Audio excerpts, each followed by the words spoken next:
Summer tips అడిగారు. అవును. Summer వచ్చింది కాబట్టి ఫస్ట్ మనం డిహైడ్రేషన్ కాకుండా మన బాడీని కాపాడుకోవాలి. ఇప్పుడు దాహం ఎక్కువైతా ఉంటుంది, ఎందుకంటే మన శరీరంలో 70% నీళ్ళే. మీకు ఇంకోటి కూడా నేను పోలికే చెప్తా. ప్రకృతి ఎట్లుంటుందో మన శరీరం అట్లే ఉంటుంది. ప్రకృతిలో ఏమేమి ఉన్నాయి? పంచభూతాలు ఉన్నాయి. పంచభూతాల్లో మట్టి ఉంది, మట్టిలో ఖనిజ సంపద ఉన్నది. మన శరీరమే ఒక మట్టి అనుకుందాం, ఎందుకంటే మట్టి నుంచే పంటలు పండి అందులోంచి ప్రోటీన్ వస్తుంది. ఈ ప్రోటీనే మన మాంసకృతులు. విశ్వంలో 70% నీళ్లు, మన శరీరంలో 70% నీళ్లు. ఖనిజ సంపద మనకు బొక్కలు, మన మాంసకృతులు. తర్వాత గాలి ఉంది, మనం ఆక్సిజన్ లేని బతకలేం. మన శరీరంలో కూడా ప్రతి కణానికి గాలి కావాలి. శూన్యం ఉన్నది, ఆకాశం. మన శరీరంలో శూన్యం లేకపోతే ఈ గుండె కొట్టుకోవడం అయిపోతుంది, ఈ లివర్ ఎక్స్పాన్షన్ అయిపోతుంది, చాలా శూన్యం మన లోపల కూడా ఉంది. కాబట్టి అగ్ని 37 degrees టెంపరేచర్ లేకపోతే మనం బతకం. మనం తిన్న ఆహారం కూడా జీర్ణం కాదు. అంటే పంచభూతాల్లో ఏమున్నాయో మన శరీరంలో అవే ఉన్నాయి. మన బాడీ ఐడెంటికల్. పంచభూతాలను కాలుష్యమయం చేస్తే నీ శరీరం కూడా కాలుష్యమయం అవుతుంది. ఇలా మట్టిలో విషం కలిసింది మొత్తం, ఎరువులలో పంటలు పండిస్తున్నాం, అందుకే మనం రోగాల పాలవుతున్నాం. ప్రకృతి పగ తీర్చుకుంటున్నది, క్యాన్సర్ ఇట్లాంటివన్నీ దానివల్ల వస్తున్నాయి. ఇవన్నీ మనం దృష్టిలో పెట్టుకోవాలి. ప్రకృతి సమతుల్యతను కాపాడినట్టే సమ్మర్లో కానీ వింటర్లో కానీ రెయినీ సీజన్లో కానీ మన ఆహార సమతుల్యత, మనం తాగే నీళ్లు, ఒక్కో సీజన్లో నీళ్ళ క్వాంటిటీ అనేది ఒక తీరు ఉంటుంది. డిహైడ్రేషన్ కావద్దనుకుంటే వాటర్ బాగా తాగాలి. సమ్మర్లో అయితే మనం ఇప్పుడు సమ్మర్లో హాట్ వాటర్ ఎవరు ఇష్టపడరు. ఎంత హెల్త్ మెయింటైన్ చేయాలి అని అనుకుని హాట్ వాటర్ రెగ్యులర్గా తాగే వాళ్ళు కూడా సమ్మర్లో మాత్రం కూల్గా చిల్డ్ వాటర్ తాగాలనుకుంటారు. బాడీలో ఉన్న హీట్ను బ్యాలెన్స్ చేసే విధంగా ఉండాలి. ఇప్పుడు కూల్ వాటర్ ఎంత తాగితే అంత నష్టం. మన బాడీ టెంపరేచర్ 37 degrees అనుకున్నాం కదా, అంతకంటే తక్కువ టెంపరేచర్ తక్కువ ఉన్న వాటర్ తాగితే మన శరీరంలోని వైరస్, బ్యాక్టీరియాలన్నిటికీ చెడు బ్యాక్టీరియా పెరుగుతుంది, వైరస్ పెరుగుతుంది. కాబట్టి మనకు లంగ్స్ కూడా పాడైపోతాయి. ఏ సీజన్ అయినా సరే బ్యాలెన్స్ మెయింటైన్ చేయాలి. ఇంకోటి ఇప్పుడు తీసుకోవాల్సిన జాగ్రత్తలు ఏంటంటే, మనము ఆకలి బాగా దూప బాగా అవుతుంటారు, వాటర్ బాగా తాగాలనిపిస్తుంది. ఎవరు తాగాలనిపిస్తుంది? బాగా మెట్లెక్కిన వాళ్ళకు, లేకుంటే సైక్లింగ్ చేసిన వాళ్ళకు, ఎండలు నడిచి వచ్చిన వాళ్ళకు. వాళ్ళకి జాగ్రత్తలు ఏంటంటే ఒకేసారి గడగడ తాగకూడదమ్మా. లేదు, మామూలుగా ఏంటంటే నీళ్లు తాగే పద్ధతి పైనుంచి తాగడం తప్పు. పైనుంచి తాగితే ఏమైందంటే కంట్రోల్ ఉండదు, ఒక్కటేసారి పోతా ఉంటాయి పేగులలోకి నీళ్లు.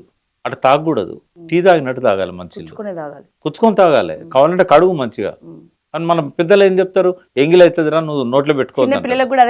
తప్పమ్మా, అది 100% తప్పు. నోట్లో పెట్టుకొని ఒకేసారి తాగకూడదు గడగడ. తర్వాత చల్లటి నీళ్ళు ఎవరికి మంచిది కాదు. నార్మల్ రూమ్ టెంపరేచర్ అంటాం కదా, ఇప్పుడు ఏసీ పెట్టుకున్నా కూడా 24 పెట్టుకోవచ్చు. బట్ ఎండాకాలంలో ఈ 18, 19, 20 ఇట్లా పెట్టుకుంటే మన బాడీ తట్టుకోలేదు. అది కూడా మెయింటైన్ చేయాలి ఎప్పుడు. వాస్తవంగా ఏసీలతో కూడా చాలా అనారోగ్యం వస్తుంది. నీళ్ళు విషయంలో కూడానమ్మా, ఎప్పుడు పడితే అప్పుడు ఇష్టం వచ్చినట్టు ఎంత పడితే అంత నీళ్ళు తాగడం కరెక్ట్ కాదు. ఎవరో చెప్పిల్లని చెప్పి రోజు మార్నింగ్ 4 లీటర్లు 3 లీటర్లు తాగేటోళ్ళు కూడా ఉన్నారు. నేనేమంటున్నా అంటే, మోషన్ ఫ్రీ కావాలంటే సైంటిఫిక్ మెథడ్ ఏంది? బలవంతంగా నీళ్ళని లోపల గుక్కి బయటికి పంపించడం కాదమ్మా. నీళ్ళు ఎప్పుడు కూడా మనం 1 లీటర్ మ్యాక్సిమం, ఇంకా కావాలనుకుంటే కొద్దిగా గ్యాప్ ఇచ్చి ఇంకొక 1/2 లీటర్ తాగు.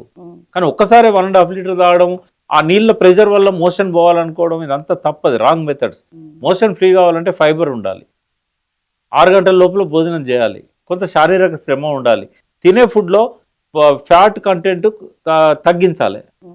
నీకు మోషన్ ఎట్లా ఫ్రీ అవుతుంది? ఫైబర్ కంటెంట్ పెంచాలి. డైలీ 30 grams ఫైబర్ కావాలి మనకు. ఆకుకూరలు, ఈ తోటకూర లాంటి, పాలకూర లాంటి ఎక్కువ తినాలి, వాటిలోనే గుడ్ ఫైబర్ ఉంది. అది సాధ్యం కాదనుకున్నప్పుడు డైటరీ ఫైబర్ దొరుకుతున్నది. Best fibre without side effects చాలా దొరుకుతున్నది మార్కెట్లో. ఇందాక నేను చెప్పిన కంపెనీస్ కానీ ఇవన్నీ తీసుకోవాలి, అవి తప్పదు. మనం తినే ఆహారంలో విటమిన్స్ లేనప్పుడు ఎట్లయితే విటమిన్ సప్లిమెంట్ చేసుకుంటాం, సి విటమిన్ చాలా అవసరం మనకి. ఇవన్నీ కూడా మనం చేయకపోతే మనం తట్టుకోలేం. డిహైడ్రేషన్ అయినప్పుడు ఏం చేయాలి? ఓఆర్ఎస్ కానీ, న్యూట్రియంట్స్ కానీ మనం ఎక్కువగా ఉన్నాయి తీసుకోవాలి. అది ఎప్పుడు మన ఇంట్లో పెట్టుకోవాలి. ఎప్పుడు డిహైడ్రేషన్ అనేది తెలియదు. ఎండలు మనం తిరుగుతూ ఉంటాం, నిమ్మరసం తాగాలి, ఎక్కడ అవకాశం ఉంటే అక్కడ చెరుకు రసం తాగాలి. కొంత అట్లాంటివి ఉంటాయి. సన్ స్ట్రోక్ రావద్దు అనుకున్నప్పుడు కొంత ఆనియన్ తినడం, ఇట్లాంటివి ఉంటాయి. కొంత వాటర్ మెలన్ అనేది సమ్మర్లో చాలా మంచి ఫుడ్ అది. అందుకే ప్రకృతి ఏం చేసిందంటే సమ్మర్లోనే పండిస్తుంది ఆ వాటర్ మెలన్ని. సీజనల్ ఫ్రూట్ చాలా అవసరం, కానీ ఏది అతిగా తినకూడదు. ఇప్పుడు చాలా మంది పపాయ, గువా తింటారు, జామకాయలు, బొప్పాయి కాయలు. అది మంచియే కాదని నేను అన్నా, కానీ మన బాడీలో ఫాస్ఫరస్ పర్సెంటేజ్ ఎంత ఉండాలనో అది చూడాలి. అవి వీటిలలో ఎక్కువ ఉంటుంది ఫాస్ఫరస్. ఓకే.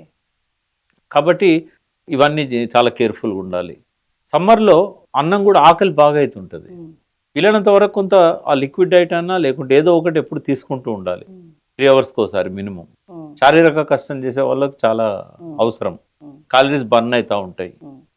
చిన్న పిల్లల నుంచి కూడా వింటర్లో మన సమ్మర్లో వాటర్ అనేది బాగా ఇవ్వాలమ్మా. తర్వాత స్లీప్ కూడా సరిపోని ఉండాలి.